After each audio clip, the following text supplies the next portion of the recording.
Welcome back to a professional match of StarCraft 2. What I've got for you today is the finals of the ESL Open Cup 222 for the South Korean server. Now in game number 1, we find ourselves on a map called Post Youth.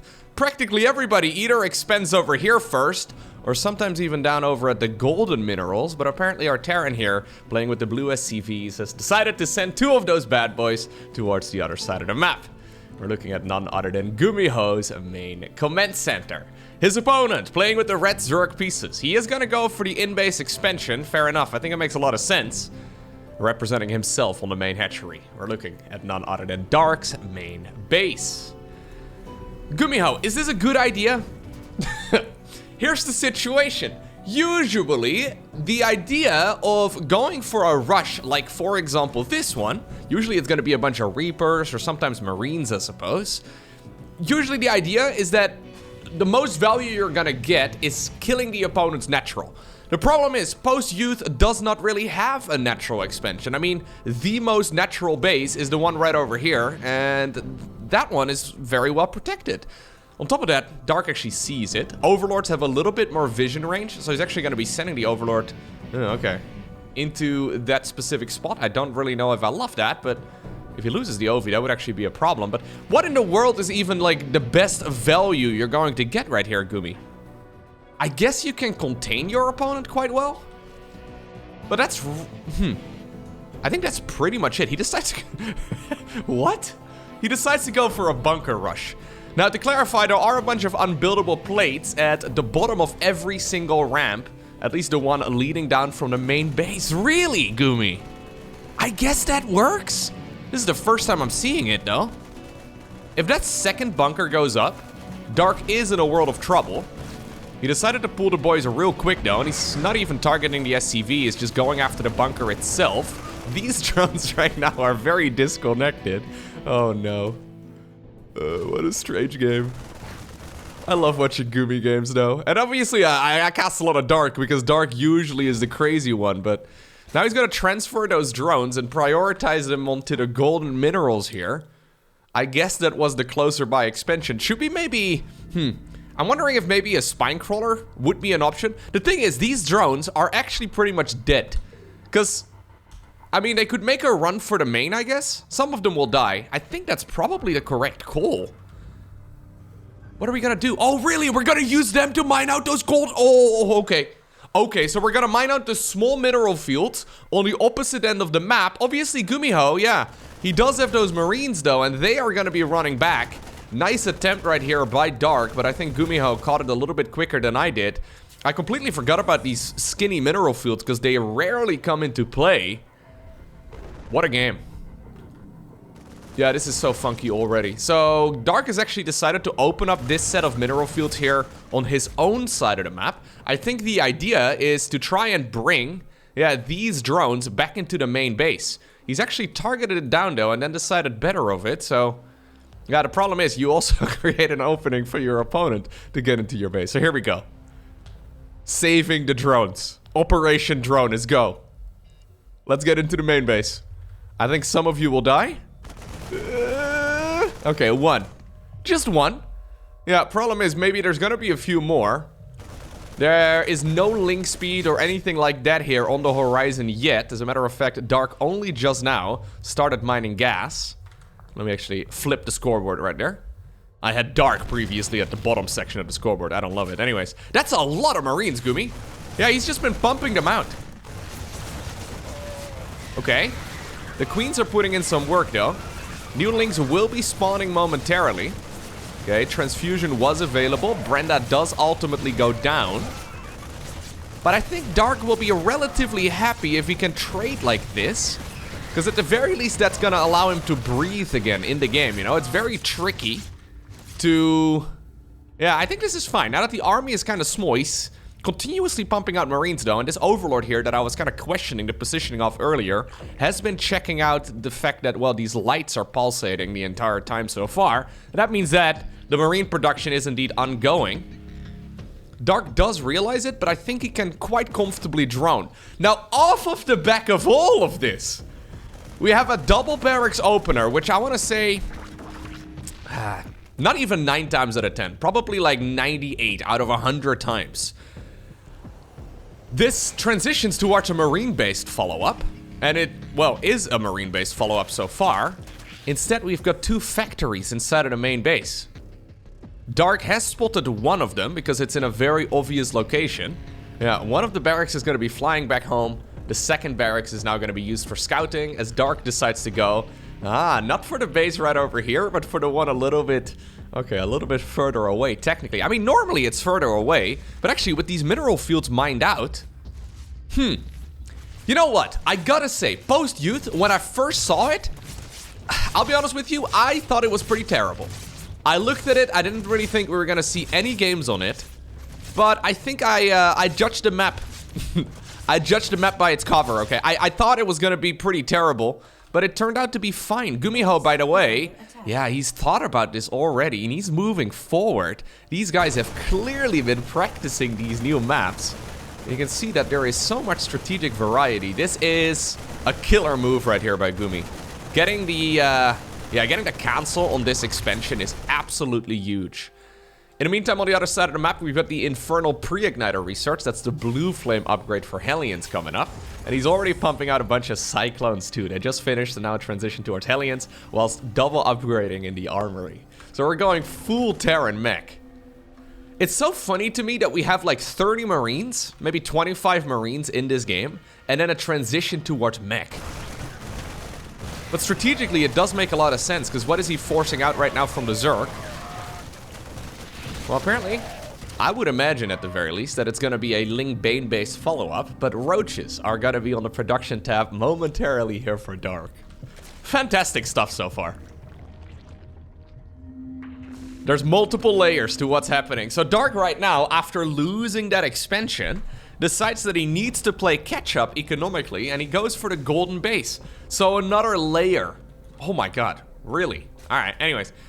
Another layer to, yeah, the strategies that are viable on this map. He did also take a second expansion a little bit further towards the right. This base obviously did finish here as well in the meantime. 3 additional factories coming up. GuMiho actually needs to be careful here, because Dark is cutting about 17 corners. Okay, well, that's one way, I guess, of getting an economic advantage. I was thinking maybe planting down another command center of your own momentarily, but you can always just hit your opponent in the face with Blue Flame Hellions. This, so far, is, I think, strategically, the best game on the new patch. Like, these guys are actually playing a strategy game within basically the first minutes of the match starting, right? I know that sounds maybe a little bit funny because obviously StarCraft 2 is a real-time strategy game, but very frequently, I think a lot of the experiences of a lot of players, but also of a lot of viewers, right? Very frequently, the first 8 or so minutes of the game are almost set in stone, where the pro gamers are so good at executing their build orders and they know so much about what the opponent could be doing, they have a very deep understanding of what's happening, that it doesn't really feel like a strategy game so much, but more or less about who can execute stuff faster. This is both of these guys trying their absolute hardest to be, outsmarting the opponent, and so far, I think it has been going ever so slightly in the favor of GuMiho. Primarily, because he's cutting so many corners and he's getting into Terran mech. So historically, Terran mech has been very tricky to play because it's so slow, right? Especially if you go for like that siege tank based approach, it's just not very quick. Dark at this point though really wants to try and see if he can contain his opponent, and he decides to, I think, go for Swarmhost Roach now together with a Nidus Worm. He already did finish up his infestation pit. My god. Gorgeous game. I love everything about this game. It should be Swarmhost, but I think Dark is a little concerned of like a big Cyclone siege tank push. Because if you don't, like, the problem with Swarmhost obviously is that you just do not have, well, attacking unit for like half of the unit being available, right? You can only cast those locusts out onto the map every once in a while, but there we go. It is indeed going to be Swarmhost on the back of this. I'm also very pleasantly surprised with how frequent post-youth actually gets played. Like, this is a best of 5 series, these guys could have vetoed it, but they decided to pick it in game number 1, right? Isn't that awesome? Here's the new upgrade, by the way. That is the upgrade that will allow those Cyclones to move around a little bit quicker. Well, it was there in the previous patch too, but it got a new icon and a new name. Because it turns out Hurricane Thrusters doesn't really make a lot of sense for a speed improvement for a unit that doesn't have and use thrusters. Anyways. Nidus Worm over here up north. Obviously, GuMiho will have heard the scream by now. Problem is, does he realize it? Okay, we have a couple of missile turrets coming up, 3 of them in total, but yeah, they are not going to happen. How much damage can he do, though? Yeah, I don't know. I think this is fine, unless he loses a siege tank. He does not. I think this is fine right here for GuMiho. Defending against that first wave is usually the scariest part. Hive coming up right now together with a Hydralisk then. +2/+2 researching here as well for the Zerg. Siege tank is going to be sitting over here at the watchtower. Very little service area for the Zerg to get us around, but I don't think he really needs it. He is going to be able to shut that down very easily. So the Hive is critical here, I think, because he needs to transition towards something that's not Swarm Host eventually. If he can force the Locust to land, that'd be huge. Okay. Quick selection right there by Dark, forcing these things to keep flying. And Dark actually pushes forward before the Locusts are here, which normally is not the way to engage that, but I think it was indeed the right moment. He forced a lot of the Terran units to run around and did get some decent value here this time around. Additional factories coming up. 3 more. Ultra Cavern as well. Oh, okay. I would have assumed that this was going to be a transition towards Lurkers, because usually a Roach Raptor Swarm Host transitions towards Lurker, Hydra, Viper. But apparently not in this particular case. I think if GuMiho can sit at like 100 or so army supply, and he should be able to get there pretty soon, especially with 3/3 research, these Swarm Hosts are going to be countered pretty hard, and I've got a feeling that Ultras are also going to get absolutely destroyed. But this game has been incredibly dynamic so far, so maybe Dark can show us the way. The Nidus play continues, but keep in mind that the Nidus Worms are not free. And I don't really think that the Swarm Hosts have gotten the majority of their value just yet. Spire coming up on the back of this as well.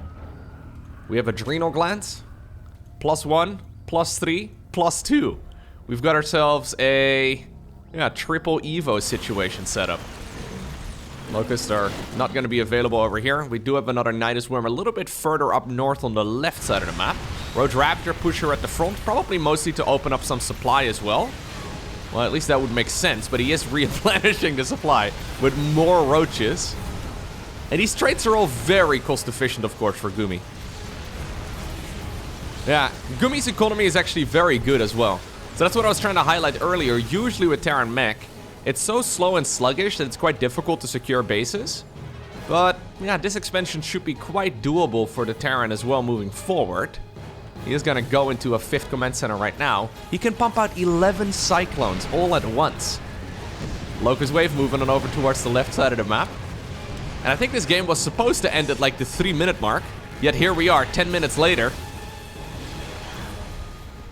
It is not entirely clear here to me who is currently ahead. +2 coming up for the melee units. Greater Spire on the production tab 2. Smart Servos researching here for Gumi that will allow him to transfer, or transform rather, those Terran units a little bit quicker. Not entirely sure if he needs it, but you know what? At this point he's got some cash for it, so you may as well. Can help especially when you want to really like morph your Hellions into Hellbats. We don't really have a lot of Thors yet, but maybe he's gonna need some in just a moment. Okay. Locust once more activated. This should be a pretty good wave right here for Zerg. Yeah. Dealing a bunch of damage and getting a few siege tanks. There is this awkward moment though where you do kind of want to get rid of the Swarm Host too, because they take up so much supply. And look at this army right here from the Terran. It is absolutely massive compared to that of the Zerg. Ultras are also a questionable choice, I think, overall. Mostly because they're gonna just get destroyed, right? Although GuMiho is not scanning. I was gonna say, he really needs to get rid of the creep. Because Ultras, well, when they do get into the battle, they get so much damage done. The Zergling run by in the meantime, though, on the left side of the map. Also, killing a bunch of SCVs and a few of those expensive Terran units. Okay, GuMiho decides to drive back home. I do think that is the right call. So he's gonna go mass Ultra. Look at this. A mass Ultralisk transition. 8 of these units on the production tab right now. When's the last time you've seen somebody play Ultralisk Swarm Host? It doesn't make any sense. When's the last time you've seen somebody make 45 freaking Cyclones, though? I mentioned in a previous video that I wasn't entirely sure about their mass ability, so to say. With the new multiplayer balance patch, the unit is, well, once again a little bit different, but my god. They don't mess around. Is this good for the Zerg? The queens in the back are trying to transfuse. Not nearly as quickly as I would have liked to see it, though. Swarmhost Locust Wave is going to be available once more. Siege tanks have to be careful that they don't deal too much friendly fire. Because obviously with those shells that they're firing there, they will be able to get rid of a lot of their friendly units too. I'm not sure about Ultras. We're going to go up to 12 Ultralisk here in just a moment. And apparently Dark thinks it's the right unit to make against this Terran army, but I'm wondering if maybe some more supply into Zerglings would be the right call. Maybe if the queens were a little bit quicker on the transfusion, though, it could have worked out too. These are, of course, fully upgraded Cyclones and Siege tanks. So, yeah, despite the Ultralisk armor, I guess it's okay. Yeah, the Cyclones do attack quite quickly. So you'd imagine that most of the damage, because of that thick Ultralisk armor, is going to be negated, but the lock-on is still quite nice. It may actually be a buff with the new patch, specifically for Cyclones against Ultralisk, although that is such a situation that we rarely see it. Planetary Fortress putting in quite a bit of work here too. What a crazy fight. This entire game is nuts. This is going to be one of my favorite games this year so far, just because of all of the weird decisions being made. And look at that, now we have a bunch of Thors on the production tab too. I think GuMiho is feeling that there could be a bunch of Brute Lords up in the air in just a moment, and there's no denying that Thors, maybe not so much in their high impact mode, but just in their default mode. Actually, their high impact mode they're pretty good too, but anyways, they're strong against Ultralisk. I think GuMiho is a little bit confused as well about the Ultralisk situation. He does need to be careful though. Gumi, why are we overstaying our welcome here? Well, you know what? That's what I feel like anyways, but maybe I'm not entirely right. I would be very scared right now of suddenly an Infestor popping up with fungal growth. They are available at this point for the Zerg, and I think they are an absolute necessity. I think either Vipers or a lot of Infestors would be an excellent addition, but ultimately, would you look at that?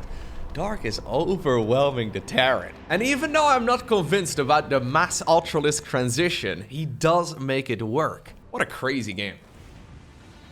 Next up, we find ourselves on the map Site Delta. Standard openers here for both players. Looks like it's gonna be a Hedge Gas pool right here for the Zerg. Quick expo on the low ground as well after the barracks here for Gumi.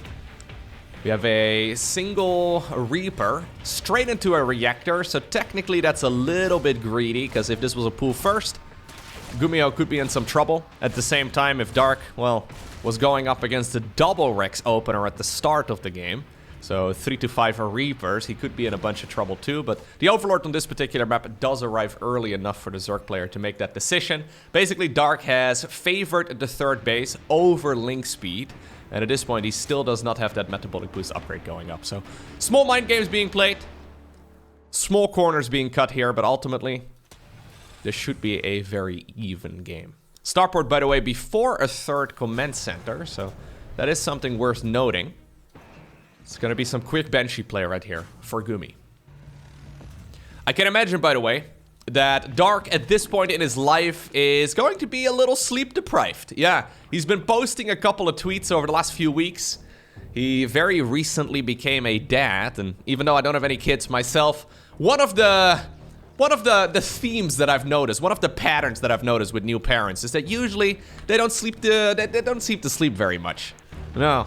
Not exactly sure if that's going to affect your StarCraft performance very much at all. Personally, when I don't sleep well, I can't play StarCraft 2 whatsoever. But I guess, you know, I can't really play that well compared to Dark at the very least. In the first place. So maybe Dark doesn't really notice the differences, but I can imagine life is a little different right now for him. And cool to see him participate in these events regardless.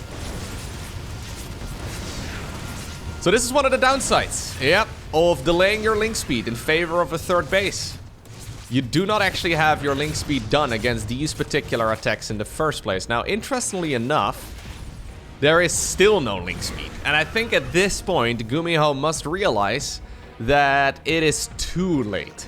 If it is at this time in the game, it must mean, like if it's not available yet at this point in the game, it must mean that something cheeky is going on inside of the base of the Zerg. And this time around, it's going to be a skipped metabolic boost straight into roaches.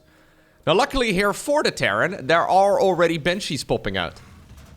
And that Banshee is going to be really, really powerful against these units that can't shoot up.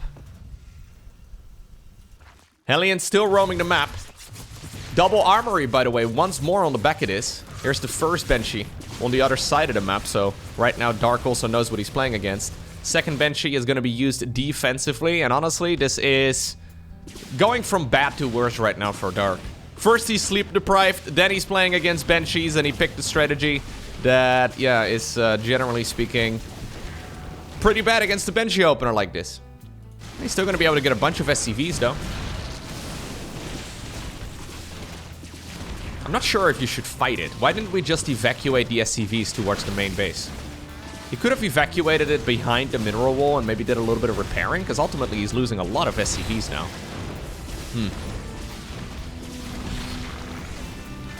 Yeah. Okay. Anyways, we're going Mass Banshee. What a wonderful series. He's going for another one. He's going for double upgrades as well for mechanical units once more. Okay. I think if you're gonna go 3 Banshees, you essentially have to go Hyperflight Rotors too. By the way, in the meantime, there it is. That's the Banshee speed upgrade. Very cool. In the meantime, on the other side of the map though, before link speed has ever started, Dark decided to go for Aspire.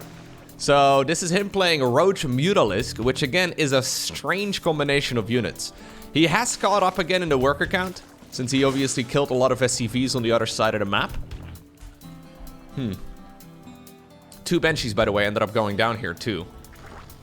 Which is a little bit more than you really want to see going down at this stage in the game, but anyways. Should be okay here for Gumi. Main problem is that his third command center is so much later here than it normally would be with a, you know, conventional Terran opener, where usually you go for the third command center before putting down the starport. So the question is, has GuMiho really gotten the value that he's hoping for? I would have liked this a lot better, actually, if he didn't lose 2 Banshees. Because Banshees are so powerful. Then again, though, this is quick mutas right here for the Zerg. There's a good chance that with Overseers and speed, that these units are still going to be able to... The mutas, that is, they're still going to be able to kill the Banshees pretty much regardless. But I think if you had a bunch of Banshees, like 2 additional Banshees harassing at this point, imagine this was not 2 Banshees, but 4? You could deal so much damage. Has he seen the Spire, by the way? Nope. He did not spot the Spire. Hyperflight Rotor's finishing up right now. I think if he would have known the mutas were gonna be available momentarily, maybe he would have even cancelled this upgrade, even though it's not that expensive. Here's the boosters, though. Engage! Suddenly, the Banshees are much faster. 2 additional factories coming up in the main base. 2-2 already started up. Engineering Bay here as well. Engineering Bay, of course, a necessity for missile turrets, that sort of thing. A couple upgrades are, like for example, Planetary Fortresses 2. They require you to have a Engineering Bay out. Once more, Infestation Pit here for the Zerg coming up. So is this going to be roaches into mutas into roaches into swarm hosts? This is the first time, though. Yep, that the mutas are seen. Yep, I think it is going to be swarm host again. My god. What a beautiful series.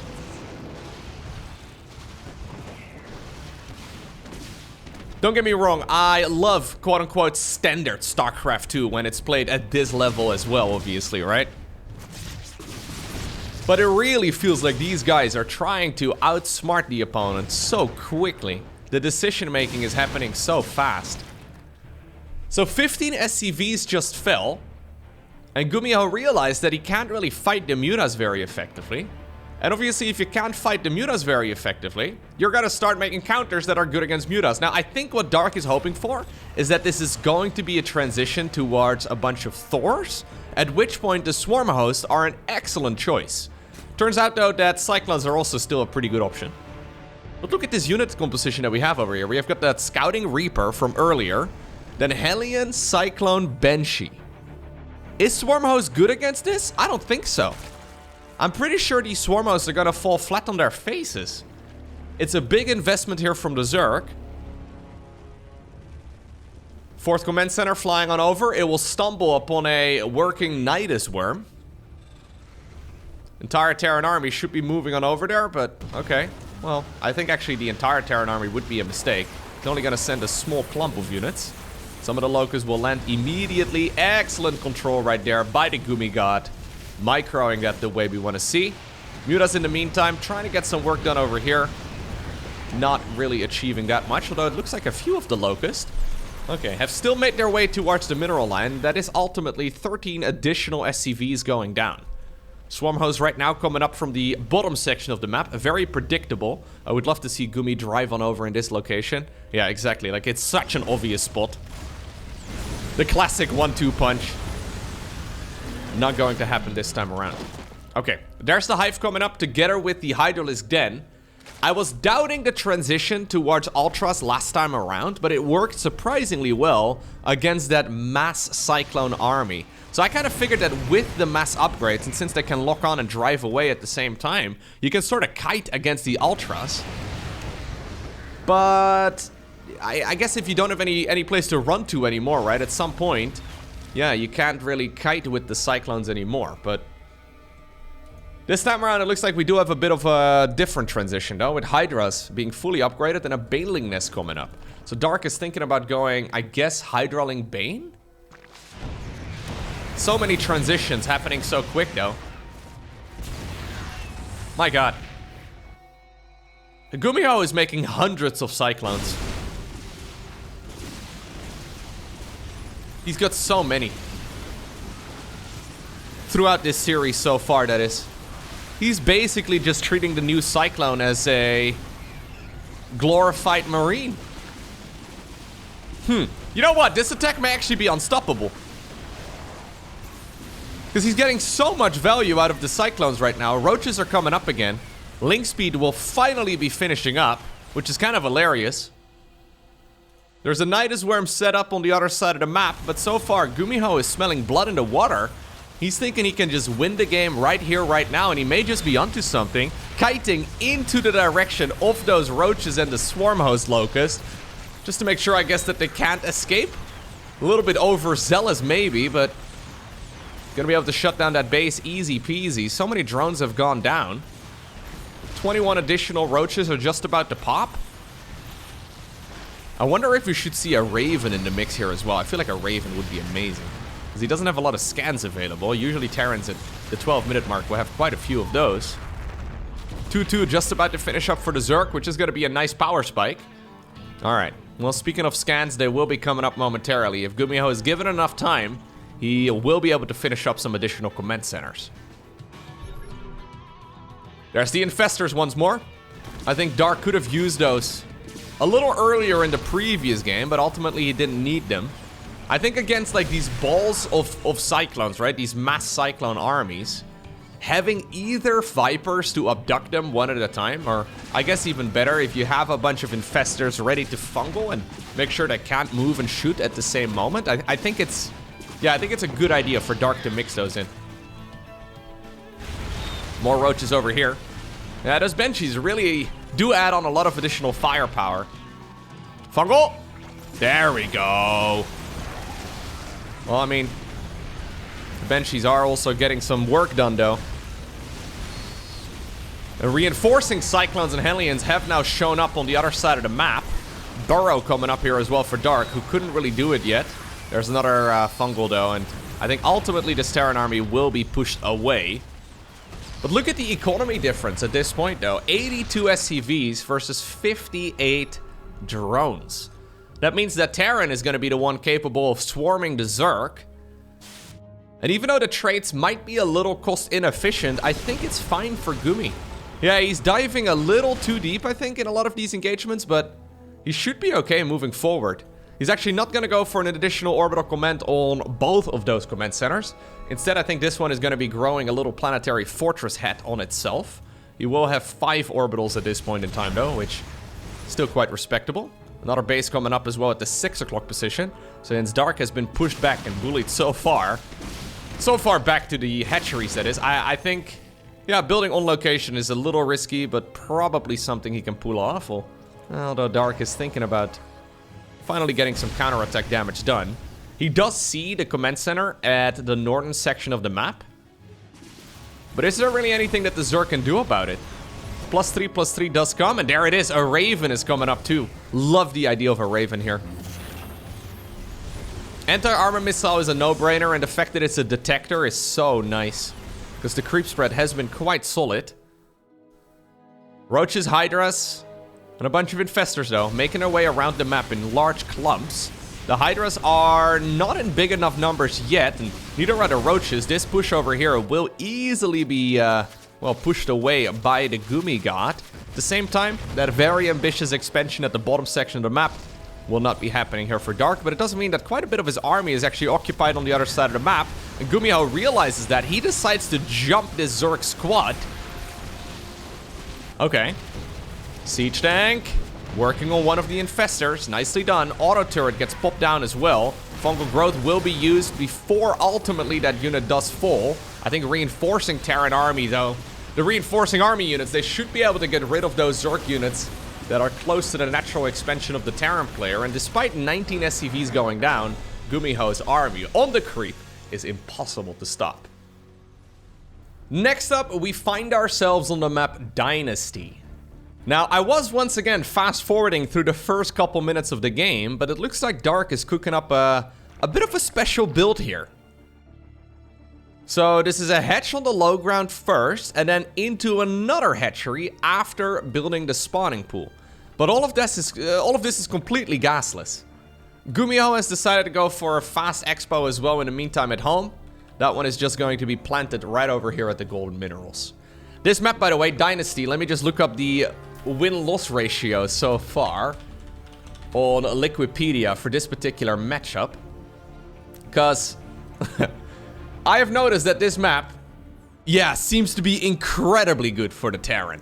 So there have only been 15 tournament games played on this map so far, with 86% of them going in favor of the Terran.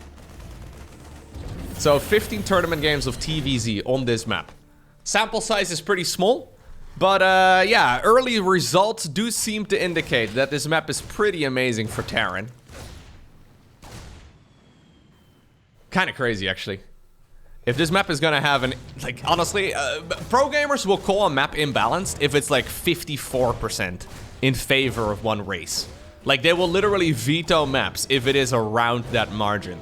So anything in the 60s is pretty much unheard of. Something in the 80s is ridiculous. Obviously, though, the sample size is too small and we can't really tell. Raynor, by the way, maybe it was Lambo. I'm not sure. I saw Raynor play with this.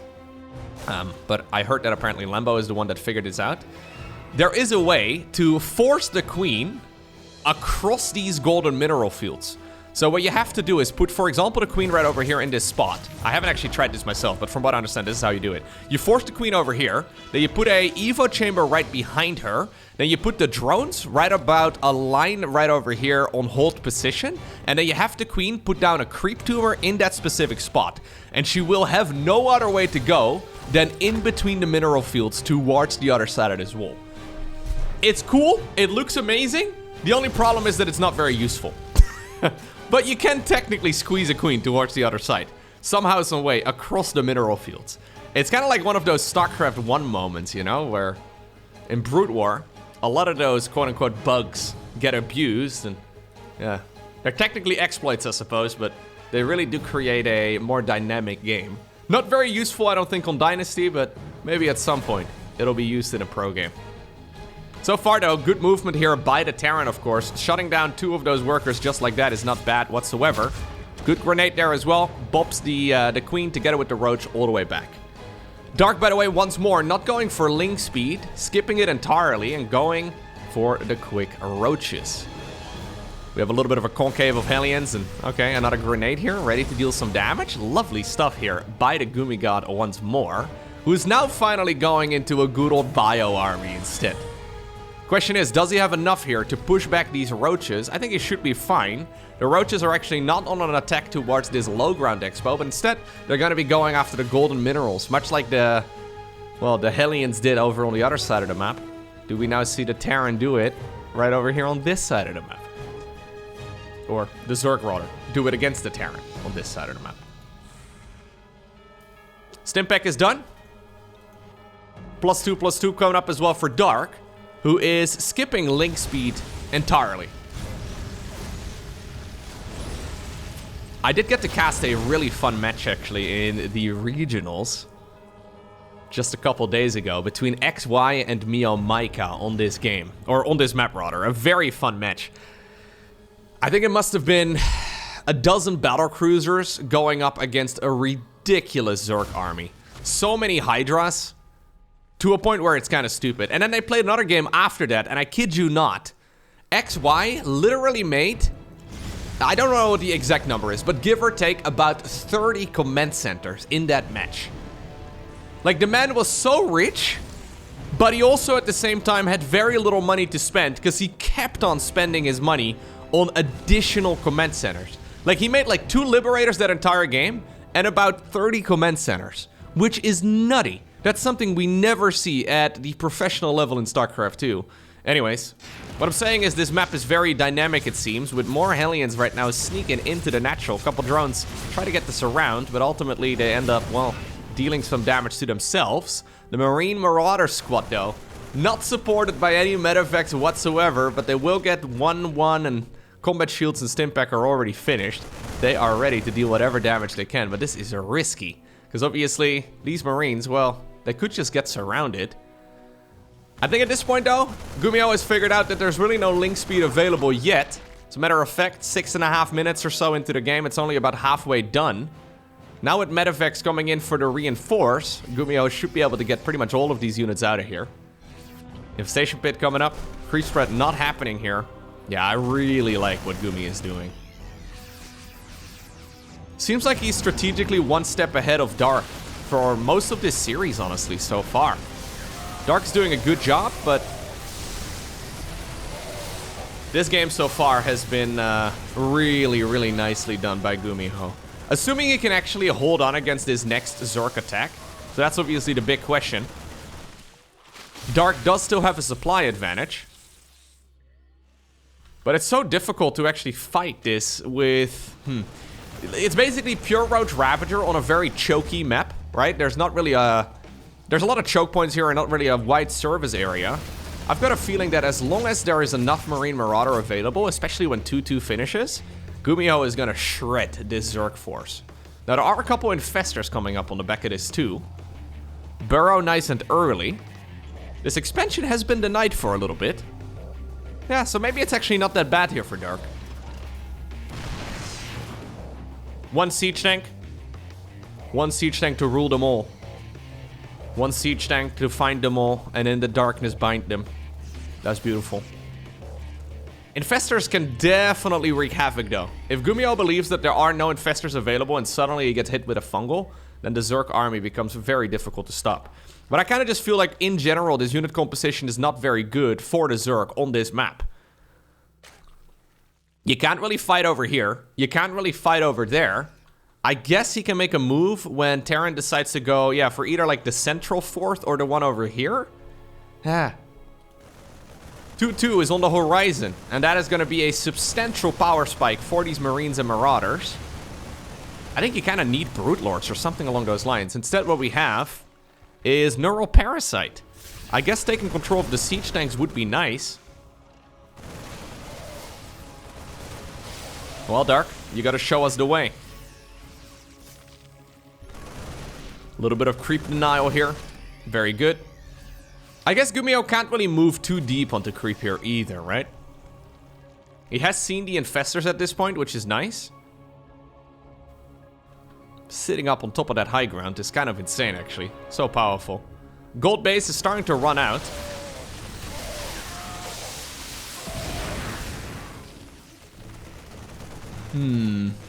Fungal? Fungal?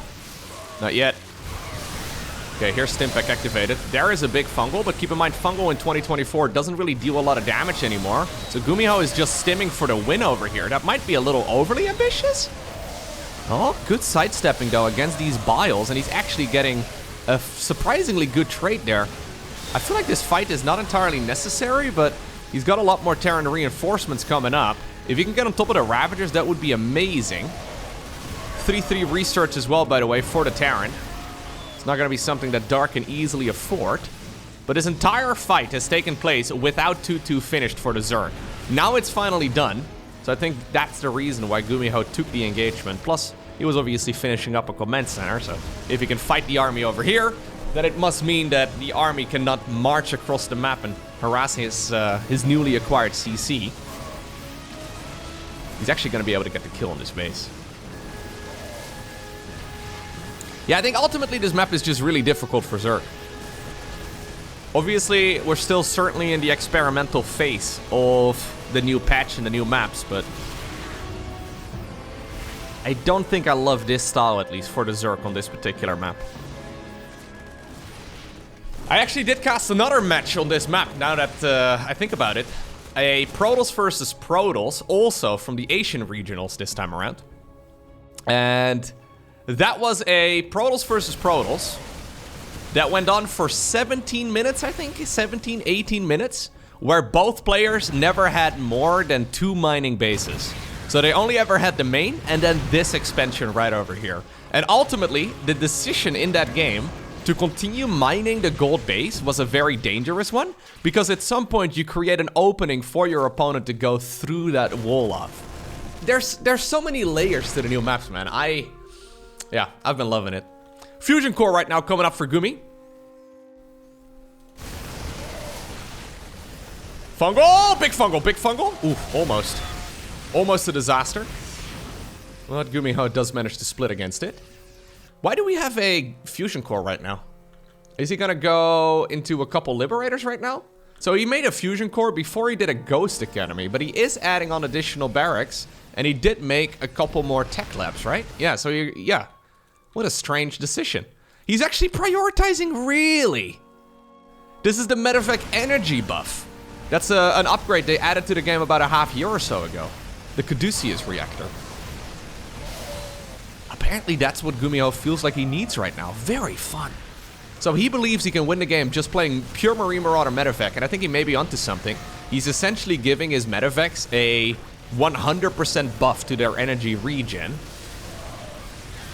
which is not usually an upgrade we see rushed out. Usually Fusion Cores in 2024 are for ranged Liberators, but a lot of the Roaches are finding a lot of damage too on the other side of the map though.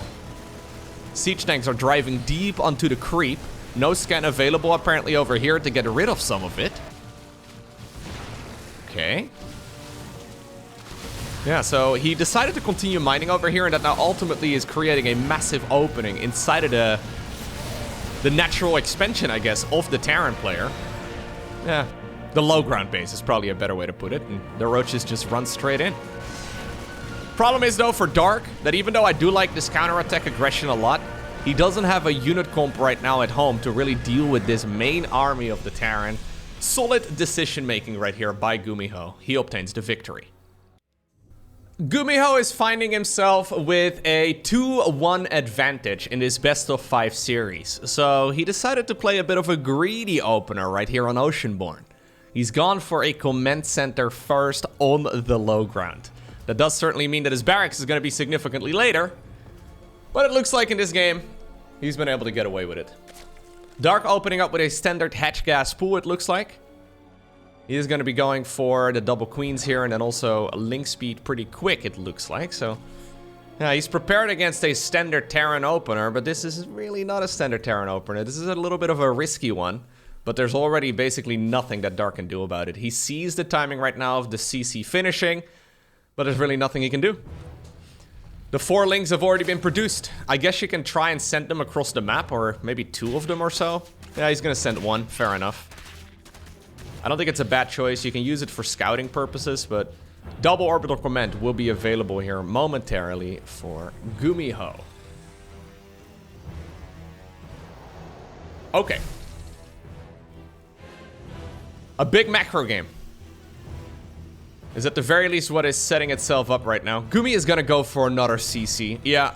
So this is CC into barracks, into factory, into another command center.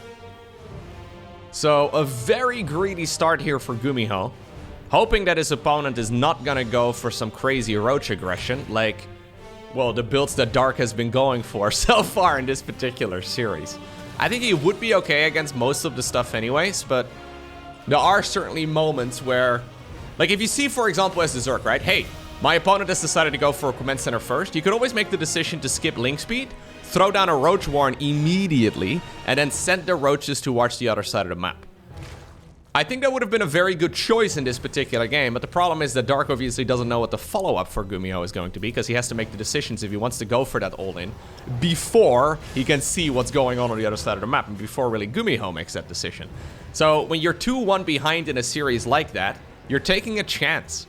Maybe if it was Dark 2-1 ahead and he would have seen this same, well, sequence of events right here from the Terran, then he would have made that decision. But right now he doesn't really have a choice, other than, I guess, taking a very risky all-in. Look at this. GuMiho, so greedy.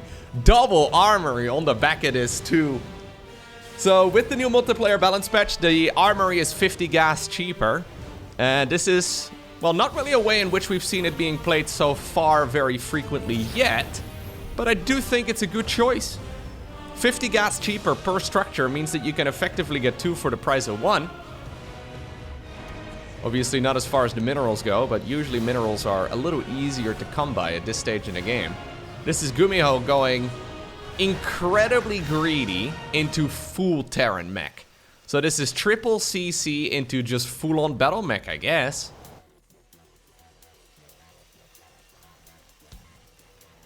Cyclones, of course, for quite some time now, also benefit from the attacking upgrades. So this is one of the changes they made some time ago, where in the past the lock-on ability was considered a spell and it would deal flat damage, but these days it is no longer a spell and it's the little missiles that actually deal the damage, which is what it looks like anyways, but... Alright, so Dark playing a very conventional build so far, trying to play pretty greedy as well though. His 4th hatchery is earlier than it normally should be. But he knows that his opponent is playing rather greedy too. This is the most conventional build though from Dark so far in this series. Just powering out as many drones as possible, going for what seems to be an early Ling and Bane speed research. Pushing that creep forward.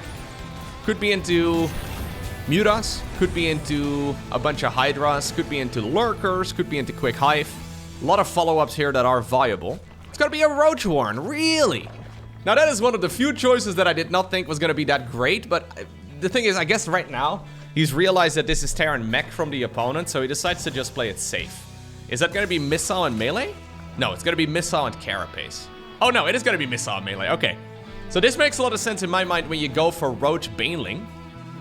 Essentially what Dark is doing here is he's going full glass cannon.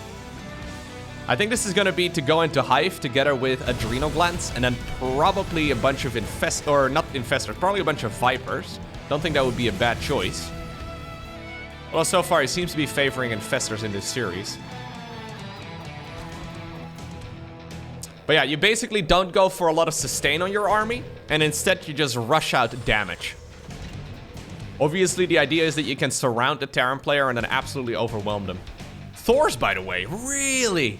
GuMiho is going for a Thor drop. Oh. Am I exaggerating when I say this is my favorite series of this year so far? Because I've cast a lot of series. Maybe I'm just in a particularly generous mood today when I make these calls, but my god, do I love the strategies that these guys are playing here. It is so good.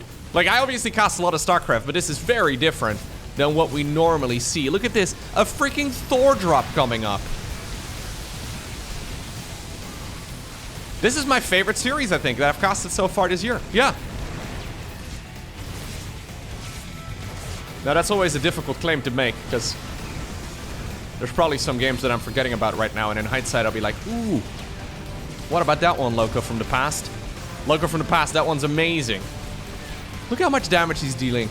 Look at this. Oh, at least strategically, I love what these guys are doing. GuMiho in the GSL Codes, playing relatively tamely. Dark in the GSL Codes, also playing some relatively, well, conventional strategies. In this particular series, though, both players are just completely throwing their normal builds out of the window, and they are going for some crazy stuff. So, I think maybe the original intention was to go Hive, but with a Nidus Worm coming up, I think this could actually be a transition towards Swarm Hosts. Against, like, Battle Mech, I don't love it, but this seems to be more of like a traditional mech army, right? So we have, yeah, a lot of Thors, we've got Siege Tanks, we've got Ravens coming up, 2-2 upgrades. I mean, this looks like the traditional form of mech that is very slow and sluggish.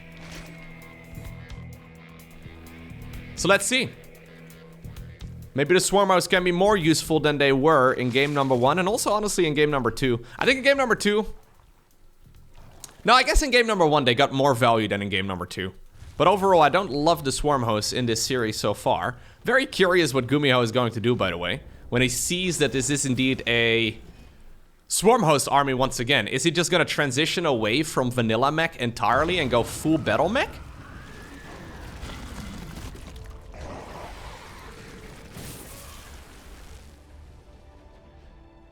Okay, so here go the Locust. This is the first time he sees them. I don't think he's going to cancel Siege Tanks and Banshees and whatnot that he's got in production right now. And I'm curious to see if he's going to add on more Siege Tanks. Yeah, he does. Okay. So no crazy transition here. I was thinking maybe he's going to go Mass Cyclone right now off of the back of it. But maybe that's difficult to transition into at this point in time. Or maybe he just wants to experiment. Keep in mind that, again, even though there's a couple $100 on the line for these guys, there's no denying that they're also just experimenting with whatever is the best build to go for. Because then you know what's, well, good when you're playing the big premier events with much larger prize pools. So sometimes we will see these players on purpose make suboptimal decisions just to experiment. Yeah, now we have 9 Cyclones coming up though. I think it makes a lot of sense. So I think he needed a little bit of breathing room. If he can do like 2 of these rounds of 9 Cyclones, he should be able to start, well, dealing with the Swarm Host relatively well. Okay, now this is a nice catch though here by Dark, but I don't think I am fully in love with his current setup. Yeah, his economy is relatively low, or relatively small.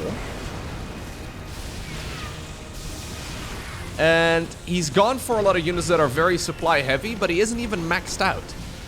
As a matter of fact, at this point, he's got barely anything. 4 roaches and 11 swarm hosts, with a lot more roaches, well, right now popping out of their cocoons. But this army here from the Terran is not to be underestimated. Would love to see the second +3 upgrade researching 2 here for GuMiho, because I think he has a little bit of time to breathe, and since he needs a little bit of time too to transition towards all of those mech upgrades, I think he should go for the speed improvement too for this. Oh, he already got it. Okay, I was gonna say. But anyways, just get all of these upgrades. Yeah, smart servos, that sort of stuff. Just maybe make a... Does he have an engineering bay already? No, I think one of those would also not be misplaced. Dark is gonna go for the same thing as he did in game number 1. I didn't love it in game number 1, even though it did give him a win. In this game, though, I think it's arguably worse because he has been going for that full glass cannon approach. And Ultras are only really good because of their armor upgrades. And so far, Dark is sitting at, well, +0 armor upgrades. He's been prioritizing his missile and his melee. So if he decides to go Ultras again like he did in game number 1, where he's gonna mass them, I'm a little afraid that we're just gonna end up seeing a lot of dead Ultralisks. Because I think the Cyclones are gonna do really well, because they will have their +3 for the attacks. So he is still going like full glass cannon.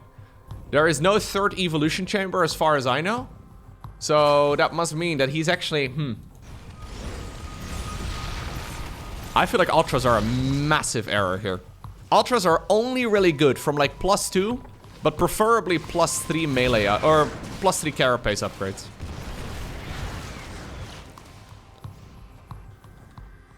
The additional command centers are coming up.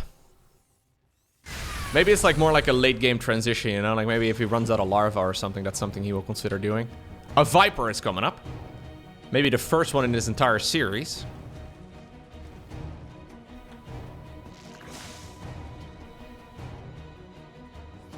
+1 arrow weapons. Also researching for Gumi. Gumi, I would love to see a battlecruiser transition. Gumi, if you want to like make this my most clickbaity title for a YouTube video I've ever done, you should do a mass battlecruiser transition right now, dude. Okay, no, I tried to not clickbait too much. There's no denying it's effective, though. I tried to, like, legit bait you guys, okay? I think that's a better term. I would never lie in the title or the thumbnail of the video. I try my best to keep it at least, you know, 99% honest. Sometimes maybe a bit of an exaggeration, though. I wish I didn't need to do it, guys, but it is what it is. Anyways, GuMiho is gonna lose some supply. He could definitely make tech labs. If he makes tech labs over here, they're tech labs! Oh my god, he's going battle cruisers. He's transitioning towards battle cruisers. I mean, you can't ask for much more.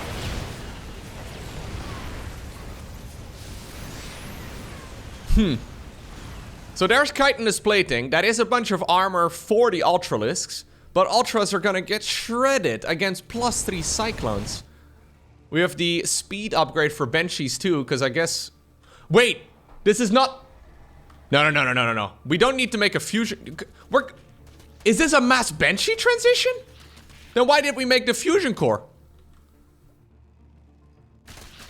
I don't know. He's going Hyperflight Rotors together with the cloaking research. So we do have a bunch of Zerglings, by the way, going to town. Blinding Cloud, okay. Abduction, lovely play right here from Dark, who does have a very solid bank, by the way. No, we're just going for those upgrades and then we make battle cruisers. What? That's expensive though, because GuMiho is spending money right now like he's never gonna run out. If you look at his gas, only 2 out of 3 over here. If you look at his gas right here, he doesn't actually have that much. 4 battle cruisers though on the production tab. I think you should probably get a weapon refit. The Yamato cannon upgrade. Anyways, Dark clearly not prepared for either a Banshee or a battlecruiser transition, really. I wonder if he's gonna just straight up teleport them into the opponent's base. This might be one of those rare situations where we see an insta-teleport and an insta-GG. Because there is nothing really that the Zerg can properly do against that sort of thing. Obviously, he doesn't need to, because he still has a lot of money in the bank. But when your opponent appears with 4 battlecruisers, it is very hard to counter. Corruptors are coming, though. Okay, so that is maybe gonna be Dark saving grace here. Because if you do not have anything against these BCs, they absolutely demolish you. GuMiho is not going to be using the offensive jump towards the other side of the map. I think he's instead going to be using it rather defensively. So that's obviously the smart way of doing it. Problem is he doesn't know how much anti-air there truly is for the Zerg. So if you jump them all into the opponent's main base and you are suddenly met with a mass amount of stuff, that could be an issue. Anti-armor missiles here.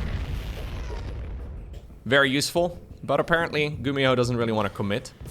Swarmhost Locust Wave gets activated on the other side of the map. Another Nidus Worm gets popped out right in front of it. Okay, Orbital Command will have to fly.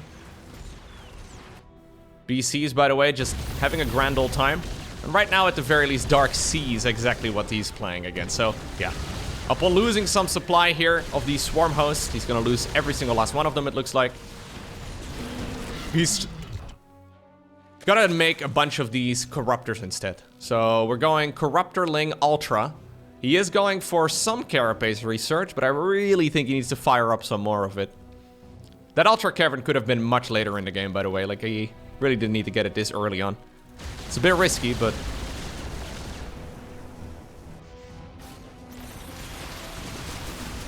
no fungal growth available, so this Terran army is hard to stop. +3 air weapons, by the way, already coming up. No council on that hatchery because of it. We have an aggressive jump towards the army. The 4th BC will also be joining in. So rather than bringing the BCs back home to safety, he's decided to jump them towards the other side of the map.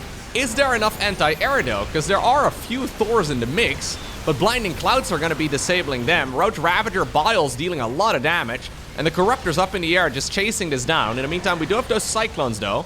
Oh my god, the Cyclones are actually tearing apart all of the Corruptors. There's the weapon refit. I think GuMiho realized that he didn't actually have it yet, and GuMiho just smashed his bank. He used to have a lot more resources available to him at this stage in the game, but right now he's kind of broke.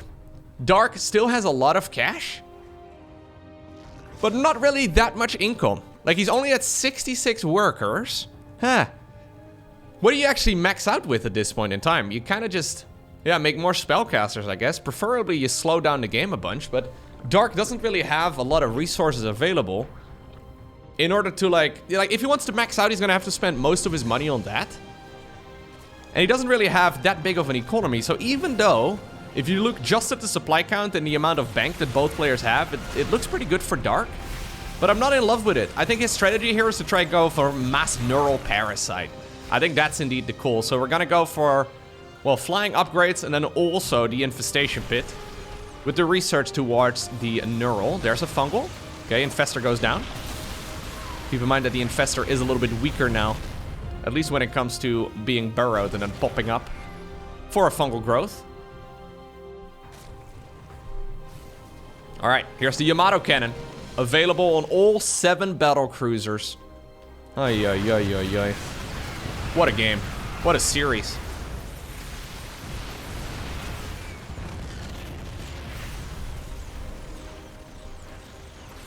If he can pop all of those Infestors with the Yamato Cannon upgrade...